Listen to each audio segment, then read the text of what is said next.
What is a scope statement? The scope statement is the defining statement of the project. It is the document that defines the project and is the basis for making decisions about the project. The scope statement is a dynamic document in that in the beginning it contains the information available, and as the project progresses, it is changed and added to. It is the primary document used for understanding the project and its nature. The scope statement includes the goal statement, the project justification, the products that the project will produce, the deliverables, and the success criteria of the project. The scope statement should also include the things that the project will not do. These statements should include exclusions from the project deliverables and any identified constraints and assumptions that have been made. Tell me more. The goal statement is a short statement of what this project is about. Goal statements are not strictly required but help to give a short description that people can use to recognize the project where the name of the project would not be sufficient. The goal statement should be written by the project manager but must be approved by the manager above her. Goal statements can also be included in the project charter that was discussed elsewhere. If a goal statement is included in the project charter, there is the danger that the project charter approval and the official start of the project will be delayed while people struggle over the wording of the goal statement. For this reason we think it is a good idea to include it in the early documents of the project like the scope statement rather than in the project charter. The project manager has some control of the overall direction of the project with the goal statement. For example, a company wanted to develop a computerized system that would control the fire and burglar alarms in a building. The system would automatically call for help if the alarms were breached or if the sensors detected heat, light, or smoke where it should not be. One project manager wrote a goal statement that said, "The goal of this project is to install a fully operational automated alarm management system in the ZIS company's facility by January 2004.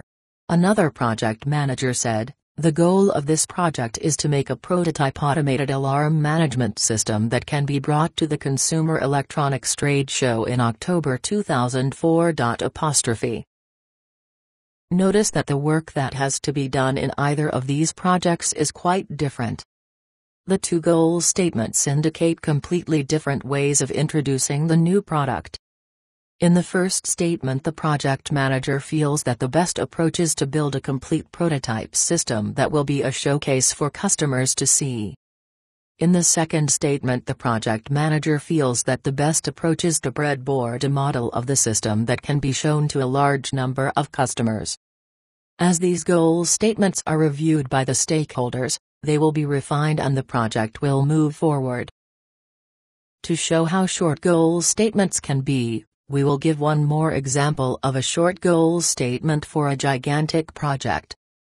To launch the Apollo project, then President of the United States John F. Kennedy said, "I believe this nation should commit itself to the goal of sending a man to the moon before the end of the decade and returning him safely to Earth." This statement launched a project that lasted for more than 10 years and cost well over $50 billion. The project deliverables were discussed above. They are the specific items that will be delivered as a result of doing this project. The detail of the deliverables should be such that there will be no disagreement as to whether or not the deliverable was actually delivered. Disagreements with the stakeholders about the description and nature of the deliverables should be settled at this time rather than when the deliverable is actually delivered. The stakeholders need to understand that any item that is not on the list of deliverables will not be delivered. The project success criteria are the tangible objects by which the project will be judged in order for it to be considered successful. We can consider the success criteria for both product and project. The fundamental success criteria of any project are those related to the items specified in the project management triangle: cost, schedule, and scope, but may include other tangible and specific measures as well. It is important that we are as precise as possible in describing our success criteria according to our performance against budget, schedule, and scope. We need to choose measures that would be easy to verify in order to clearly demonstrate our project success. For instance, using being on schedule as a criterion is a bad thing to do because it does not give us actual figures to measure. Also, does that mean that being late or early is bad for project success, or is it just being late that is bad? Is it missing a schedule by 10 months or by 10 hours that is bad?